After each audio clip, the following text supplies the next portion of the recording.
Look at the king, the MVP with the big block at the end of the game. Down goes Frazier. Down goes Frazier. That's the MVP of the league, showing the versatility. The Joker.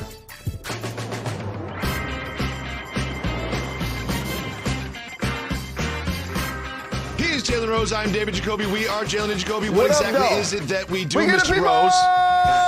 what they want. This is the night that changes the future of NFL franchises. It is NFL draft night, and we are so fired up for it right now. We're going to take you through some of the top picks in the draft.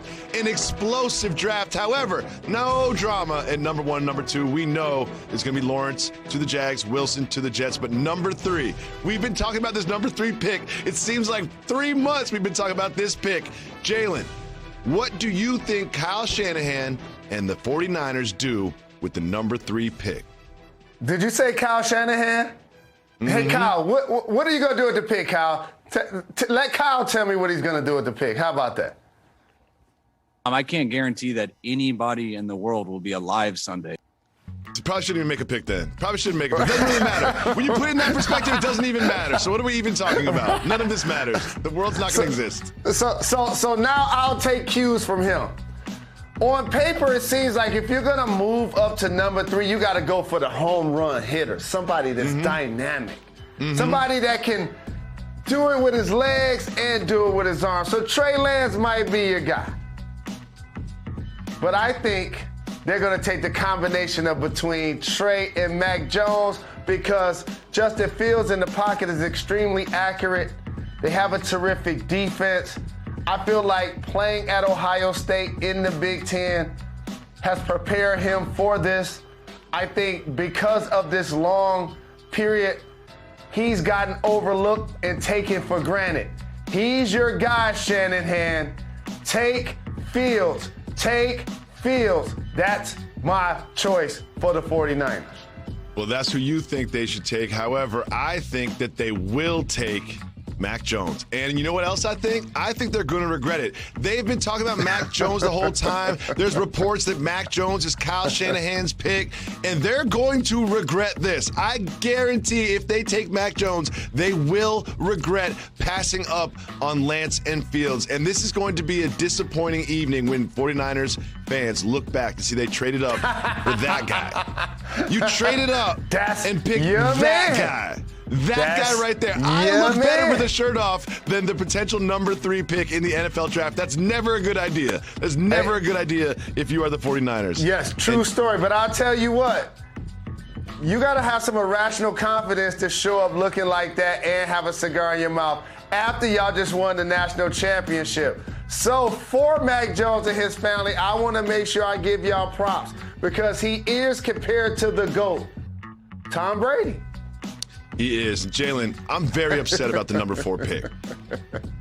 For me, the best prospect in the draft, the only sure thing in the first round is Kyle Pitts, and he's sitting there at number 4. We all know he's going to be there at number 4. And now the Falcons are listening and keeping their options open at number 4. Why? This is the easiest thing. The best thing to have is when the draft pick is picked for you. This is the only absolute no-brainer outside of Trevor Lawrence is Kyle Pitts at number 4. Why do you think they would be keeping their options open with this pick? Friend of the show, Matt Ryan still on the center. But the one thing about adding Pitts that we couldn't mention, because he is going to be a game-changing, dynamic player that lines up most snaps basically at receiver, to add him and eventually his salary, that means they're going to have to lose the Millennium Falcon, Julio Jones. I think that's something you got to also think about, Jacoby, with this pick. Are you willing to add Kyle and lose Julio? Yes. What are your thoughts on that exchange? Absolutely. Julio's getting older. He's expensive. And Kyle Pitts is on a rookie deal, and he's going to be there for years, and he is the future. The future of this Falcons franchise is not Matt Ryan, and it's not Julio Jones, and they can replace the weaponry that is Julio Jones with Kyle Pitts right now and Matt Ryan down the road. Now, number 5, there's a very pivotal decision. It's pretty clear at number 5 that the Bengals will have an option. Pick the best tackle in the draft, Penei Sewell. protect Joe Burrow, or pick who many consider Protect the best your wide neck. receiver in the draft and former Joe Burrow teammate, Jamar Chase. If you were the Bengals and Zach Taylor in that front office, what would you do? Wu-Tang, protect your neck. You have to go offensive lineman here. I get it. You got the franchise quarterback, and you want him to have the shiny new toys, especially the storyline of Jamar Chase, somebody that he played in college with, did big things with, got on the big stage and shined with. You want to add him, but you got to go offensive line here. You got to keep him upright, because you know what I did notice when he was healthy? They had him throwing time after time after time again. So you're going to go with your offensive line here, to me, if you're Cincinnati, and play it safe for the next decade. I absolutely agree. Joe Burrow had a great rookie year. However, he was also pressured all the time, running around all the time, and getting hit all the time, getting sacked all the time. You definitely need to protect him. It is going to be hard for Chase and Burrow, knowing that they could have taken their LSU chemistry and then applied it on Sundays in the NFL. But I think the smart thing to do, not the emotional thing to do, is to take Sewell here. Jalen, hold on. I know I'm supposed to be prepared for this, but who has the 7 pick? And who's the 7? That's right. It's the Detroit Lions. You know what I'm saying? This is where the draft This gets is an interesting. amazing draft pick for the Lions here at 7, because it can go so many different ways. You want to pick a quarterback to get a franchise quarterback of the future. However, they're going to do something way boring. They're going to trade back. They're going to trade back, get like a 22 first rounder and a 23 second rounder. That's what's going to happen. You're going to wake up tomorrow and do this show and be so disappointed with what the Lions are about to do. I promise you. What do you want them to do? What do you think they're going to do? Here's what I want the Lions to do. Please take Trey Lance or Justin Fields if they're available. Not going to Please. be able to do it. Like, I know Jared Goff took the Rams to the Super Bowl. I know his contract situation is not a long-term one. We've never truly had a dual-threat quarterback. Detroit, this is your opportunity. Do not mess this up. And Jacoby, here's what makes it worse when you're a die-hard fan of a team that you love so very much that has never gone or won a Super Bowl. Usually, if it goes bad, not only do they not pick the player that they should take, but somebody like the Patriots, who have all of the greatness in their history, and then Bill Belichick actually come up and take the player we should have taken. So now I gotta watch that player be great for somebody else, like Bill Belichick. What are your thoughts? Here's what's gonna happen, Jay. Last year, like a month leading up to the draft, all you could say were 2 words: take Tua, take Tua, take Tua. And you were disappointed. That's going to happen again. I can guarantee tomorrow at 2 o'clock on ESPN when we start the show, you're not going to be happy with what the Lions did. I promise you. I promise you, Jalen. So hedge your emotional investment into this evening, because I promise the Lions are going to disappoint you. I promise the Lions are going to disappoint you. We bite kneecaps. Jalen, here's what I need from you. I need you to videotape yourself or have someone tape you when the Lions make their move at number 7, because they're going to trade out, or they're going to pick some lineman or linebacker that you've never seen play before, and I can't wait to see that reaction. Right now, it is time for you to take us behind the curtain.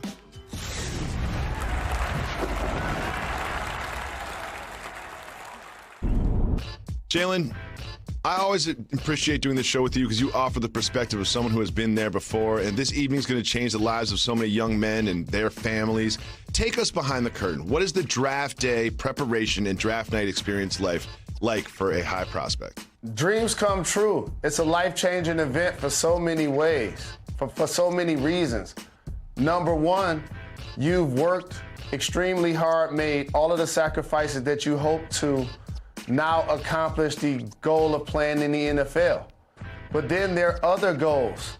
The opportunity to take care of yourself and make the goals and dreams happy for those that you love, that have sacrificed so much for you.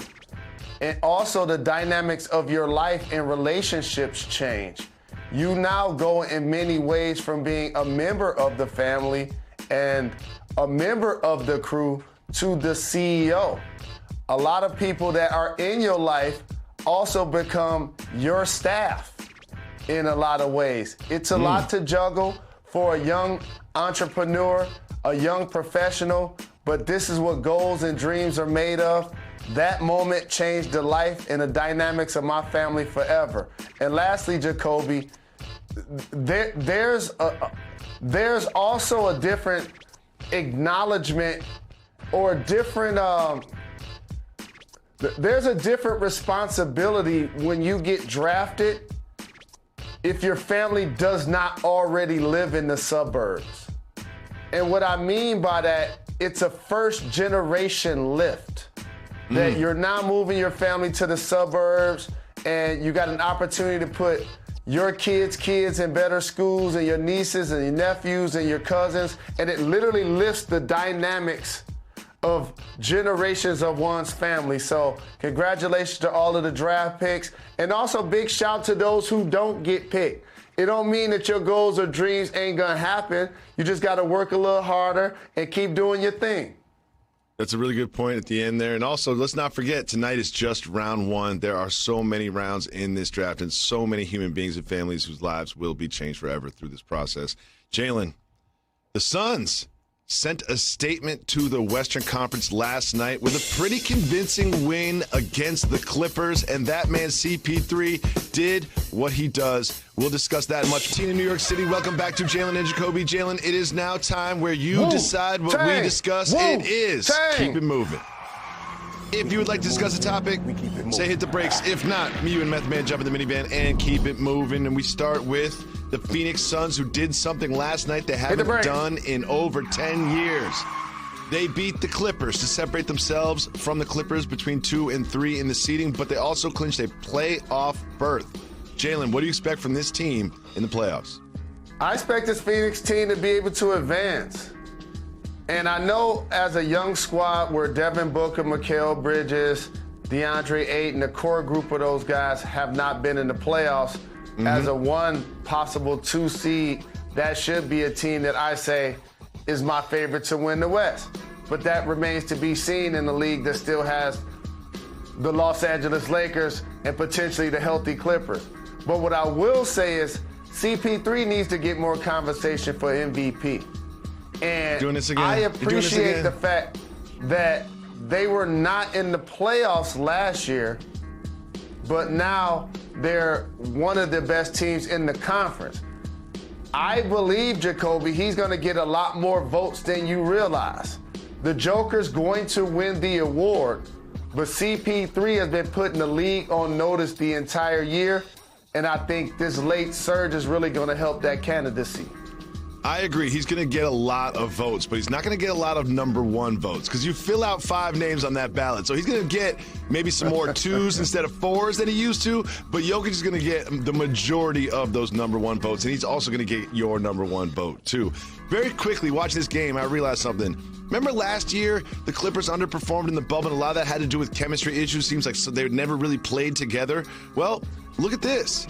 They never really have a full-strength Clipper team either all season long. You watched last night, Pat Bev is not even on this graphic. He's not playing. Kawhi Leonard's not playing. Serge Ibaka has a back problem. So this Clippers team, while great at full strength, like the Nets in the East, we haven't really seen it yet, and that is something to keep an eye on as we move forward. Jalen, Dak Prescott is in the news, and we're on ESPN. Keep moving or hit the brakes. You know I'm a Dakota Prescott fan and happy that he got his bread. I am not surprised that he's trending toward being healthy this year because he missed most of last year. Keep it moving for now.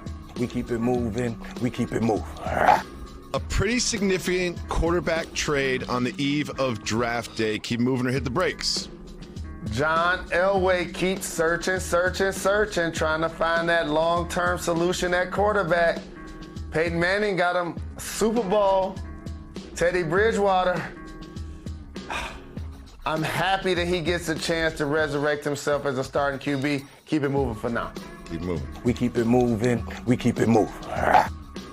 The Seahawks made a statement about their relationship with Russell Wilson. They're in a fantastic place, and they never, ever even spoke about engaging, maybe talking about trading him. What do you think about this?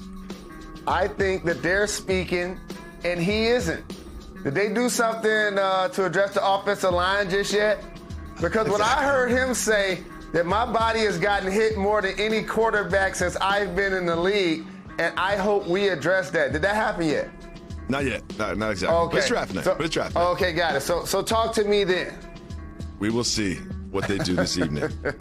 Saquon Barkley expects to be ready for next season. Keep moving and hit the brakes. It's great to see him back healthy. Can't wait to watch him put on the show. Keep it moving for now. We keep it moving. We keep it moving. The New York Knickers. Hit the brakes. Of course, we're going to hit the brakes on the New York Knicks. Yes, they might have lost a game to the Suns, but they bounced back against the Bulls, got another win, and of course, it was that man, Julius Randle, leading the team to victory. What do you think about Randle? Lucky lefty. 499 lefties have performed in the NBA this year. Only 46 of them have been left-handed. And that MVP candidate right there, Julius Randle, has him doing MVP chants. And Jacoby isn't die easy. You know what? I want to make a proclamation. What's a proclamation. What's that? Do you love Julius Randle and this Knicks team so much that you're willing to commit long-term? No, I'm not committing to the Knicks long term. You know me, I'm die easy. I just jumped on this bandwagon like a month ago. Please, we've been on like 2 dates. I'm not putting a ring on the Knicks. I'll be off the Knicks once they lose in the first round, dog. You know me. Please, so try to trap me on live TV. Try to trap me. Hawks, you hear this, Atlanta Hawks, Trae Young, there's still room on your bandwagon for David Jacoby after all of this talk about the New York Knickerbockers all season. Jalen, I was locked in on the matchup between Zion and the Joker, and it did not disappoint. Keep moving and hit the brakes. We saw it before the top of the show. Let's again celebrate this MVP moment from Jokic in the last play of the game. Top 5 player, points, rebounds, and assists, doing it defensively. Hasn't missed a game all year. Doing his best Drago and Rocky impersonation with his haircut as he closes out Zion and the Pelicans. And the Denver Nuggets get the win. Jokic played great. Didn't look too great, though. I thought the fade was too high. You know what I mean? They do that to me sometimes. The fade was just too high on the head. But he did play great. Got this team a much-needed win. But, Jalen, there's a player on this team that I am now adopting as my guy. You lose a lot when you lose Jamal Murray, but it doesn't matter when you have Facu Campazzo, my new favorite player in the NBA. My man was dicing everybody up last night. He had a double-double, 10 assists. He's stripping everybody in, just being a gnat on defense. I love his vision, and you know I love unnecessarily fancy passes, and Campazzo has those all day. I knew that's what you love. All day. I love Facu Campazzo. And they took this little dude, they tried to isolate him. They tried to run plays to isolate him on defense, and he was just slapping the ball out of people's hands. Facu Campazzo, you are my guy. You are now. You know what? This is Jalen, Jacoby, and Facu moving forward because he is part of this program. We'll be back. Yesterday against the Lakers, Russell Westbrook didn't just have a triple-double. 18 points, 18 rebounds, and 14 assists. Brody out here doing work. And like I said, I never thought that I'd be watching NBA games and somebody be getting triple-doubles as frequently on a nightly basis as Magic Johnson, Jason Kidd, and the Big O. And then LeBron James came. And then Russell Westbrook took it to a whole nother level. Looking forward to watching Washington in the playoffs / play-in. Absolutely. Jalen Rose, I have something that I absolutely need to show you. Being available on the market are hoverboards. Look at that. That could be us, Jay. You can buy a hoverboard this summer and fly around like Mark.